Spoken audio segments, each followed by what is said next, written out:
তো মিলাদুন্নবী এখানে, কালকে ইন্ডিয়াতে।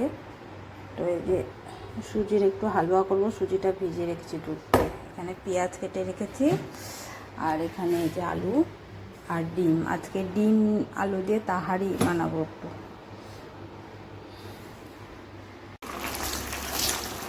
এই সুজির হালুয়াটাতে একটু ঘি লাগে, এটা আমার আম্মুর রেসিপি, খুব ভালো হয় খেতে। যে চিনি ক্যারামেল করে যে একটু কেসার দিয়েছিলাম কালার হবে বলে, এটাতে একটু ভেজে তখন দিয়ে দেবো।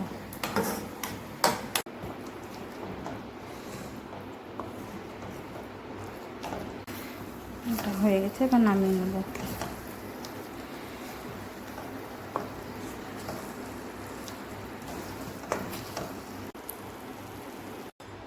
সুজিটা হয়ে গেছে, এবার তাহারিটা করবো, হয়ে যাবে।